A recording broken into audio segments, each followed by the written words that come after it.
Good morning mga boss. Nandito kami ngayon sa Paway Church dito po sa Ilocos. At ito na po ang huling bahagi ng aming paglalakbay sa loob ng 6 na araw. Ngayon, bago pa kami pumunta ng Maynila, pabalik sa aming destinasyon, kailangan mapasok namin itong Paway Church dito sa Ilocos. Dahil ang simbahan na ito ay isang sa pinakamatandang simbahan dito sa Ilocos o maging sa buong Pilipinas. Kaya naman samahan niyo po ako at pasukin natin ito dahil titingnan natin kung ano ang mga nasa loob nito. Sa ngayon, nandito kami sa loob at nandito na rin ang aking boss dahil sa tuwing maglalakbay kami sa isang lugar, laging simbahan po ang kanyang hinahanap. At alam nyo ba na ang Paway Church o St. Agustin Parish Church sa Paway, Ilocos Norte ay isa sa pinakamatandang simbahan sa Pilipinas? At alam nyo ba, ang simbahang ito ay itinayo noong 1694 sa pangunguna ni Padre Antonio Istabilo at natapos ito noong 1710 at binuksan ito noong 1896. Ibig sabihin, ang Paway Church ay higit 300 taon gulang na. Itinayo noong huling bahagi ng 17th century at unang bahagi naman ng 18th century. At kung mapapansin nyo, ay napakaganda ng disenyo sa loob. Bagamat niluma ng panahon, sinikap naman nila na mapanatili ang orihinal na anyo at disenyo nito bilang isang pambansang yaman at UNESCO World Heritage Site. Kaya naman napakaganda at mamamangha ka sa ganda sa loob nito. Kaya naman ito ay dinarayo ng mga taong taga iba't ibang lugar. Kaya kung ikaw ay magawi dito sa Paway Church dito sa Ilocos, huwag na pong palagpasin na bisitahin ang simbahang ito sapagkat po ito ay makabuluhan. At dito na po magpapatuloy ang aming paglalakbay mula Luzon, mula Baguio hanggang Lawag. Sa ngayon, nandito kami sa Ilocos Norte, sa baluarte ni Bongbong Marcos. Kaya naman, samahan niyo ulit kami sa aming pagtatapos ng aming huling bahagi ng aming paglalakbay dito sa Luzon. Nagsimula kami noong December 26, 2025 sa nakaraang taon. Kaya naman, itong huling bahagi ng aming paglalakbay dito sa Luzon, dito namin ibinahagi ang aming mga karanasan at magagandang tanawin dito sa Luzon. Sapagkat kung napapansin nyo, kung nasimulan nyo ang aming pagbablog mula part 1, sapagkat ang part na ito ay nasa pang-10 na, 10 bahagi na ito ng aming paglalakbay. Kaya nasasabi ko na ito po ay huling bahagi na. At nagsimula kami sa Baguio, inakyat namin yung Mount Tinok dyan po sa Atok, Benguet. At bumaba kami papunta ng Lagawi, Nueva Vizcaya, saka Kawayan, Isabela sa papunta na dyan sa Tumawini. At ito na nga, tumawid na kami ng Cagayan at ito papunta na kami ng Ilocos Norte. At ang mga susunod na bayan nito ay yung Ilocosor. Yung Pagudpod o kaya yung Bigan, dadaanan lang namin ito sapagkat wala na po kaming oras. At babaybay na lang namin ito. O kumbaga dadaanan na lang namin ito. At ang tagos na namin ito ay sa La Union na. Sapagkat kung may oras pa sana, dadaanan sana namin yung Lawag at yung Bigan para makita natin yung mga lumang bahay doon, yung mga lumang style Kastila pa. Kaya nakapanghinayang pero kailangan naming bumalik sa Maynila dahil kinabukasan 31 na. So kailangan naman natin na makasama ang ating pamilya. Kaya kung kayo ay hindi nakapanood nung mga huling unang bahagi ng aming paglalakbay, simulan nyo po sa part 1 hanggang part 10 sapagkat itong bahagi na ito na ating nilalakbay sa huling bahagi dito sa Ilocos Norte hanggang Ilocos Sur, ito na po yung huling bahagi. Tapos tatagos na tayo ng La Union. Kung may pagkakataon, baka umakyat ulit kami ng Baguio, magpahinga sandali at kinabukasan, pero baka titingnan na natin pagdating sa La Union kung makakapag-diretso tayo.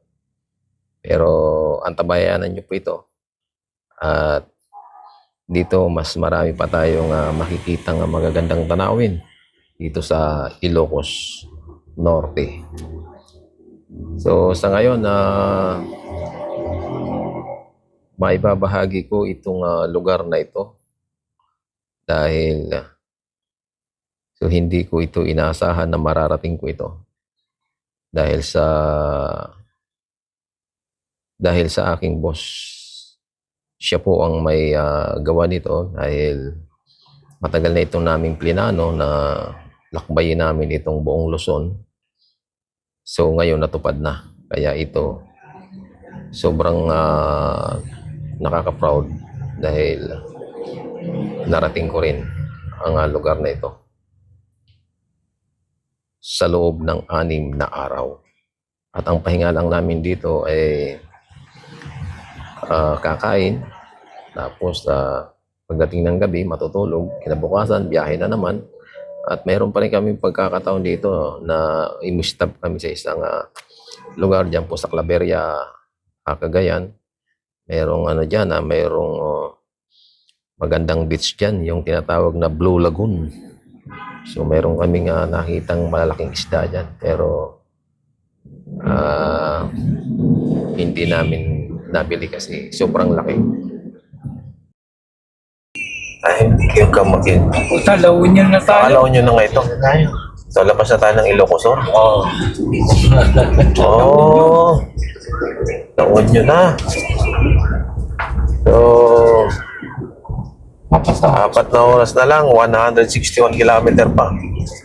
Parantang. May traffic. Ha? May traffic.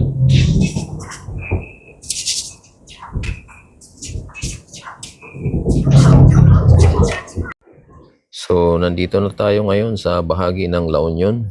Dadaanan na lang natin ito, pero nasa lugar pa tayo ng Ilocos Sur, pero tutumbukin ito yung La Union. Kaya ito na yung medyo bahagi ng La Union na amin nilalakbay. So patungo na tayo ng La Union at didiretso na tayo ng Maynila. So dito marami pa dito tayong madadaanan na mas parang presko sa paningin yung paligid at puro kapatagan na ito. At hindi na natin ito halos wala na ditong kabundukan, nasa kapatagan na tayo. Kaya ang masisilayan natin dito yung mga tanim ng palay mula pa doon sa Cagayan, Ilocos Norte, Ilocos Sur. Yan. Puro palay na po ang makikita natin dyan. So sa ngayon, nandito tayo ngayon sa isang parte ng tabi ng dagat. Ito, Ilocos Sur na ito. Baluarte na ito ni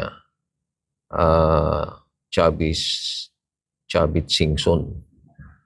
So, di ba kung mapapansin nyo, ang ganda oh. Tingnan nyo mga boss.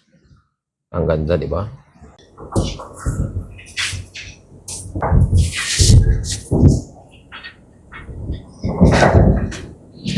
Welcome to San Esteban. San Esteban. La Union, ano?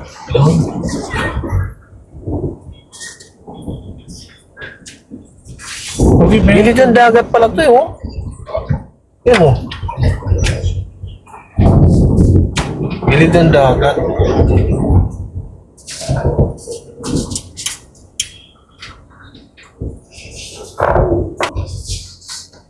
Ito yung daan na to, ang labas nito sa ano?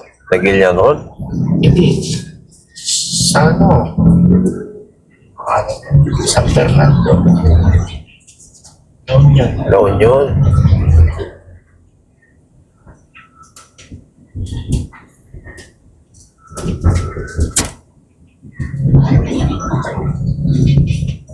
Apat na oras pa.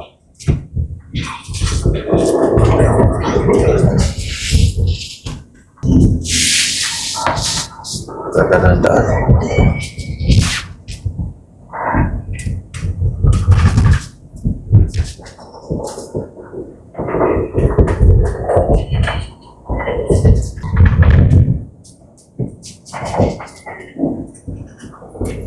Yun.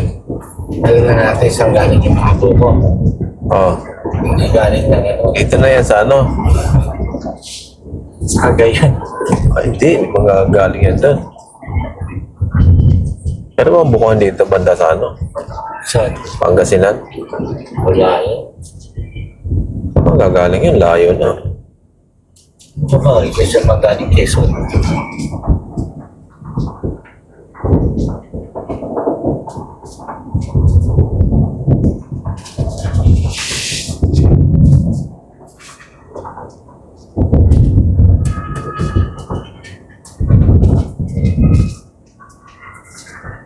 Santiago.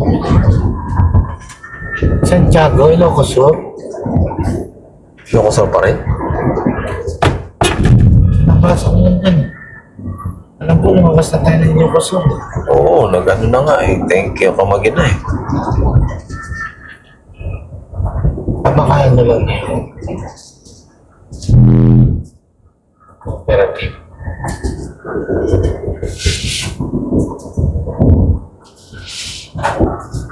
Ito, may malaking simbahan dito. Makikita natin yan kung anong simbahan yan. Mako. Mga ito ay Ilocos mga atin.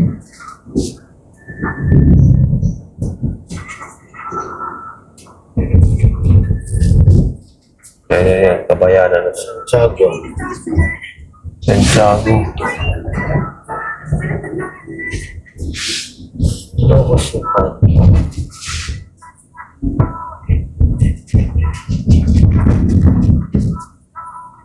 Talaga eh, baka dito. Ilocos Sur ka ho. Province mo lang. Ilocos Sur. Santiago. Welcome Santiago, Ilocos Sur. Ay, meron silang ano.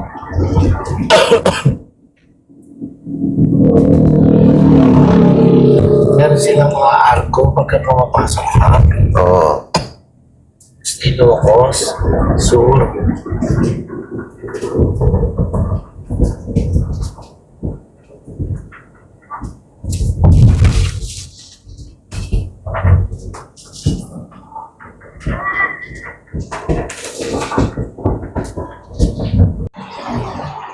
So, nandito pa rin tayo ngayon sa Ilocos Sur.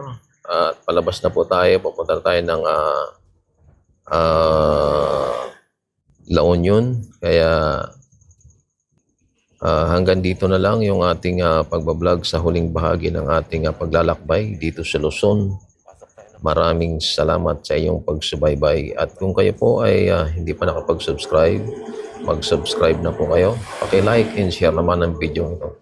At syempre, bago tayo magtapos, shoutout nga pala kay JNR Fishing dyan po sa Florida, USA. At sa kay Isidro Bahar Vlog dyan po sa Masbate. At syempre kay Papa Yun TV, ang gaherong Masbateño pero hindi babayero. Maraming salamat po. Bye-bye.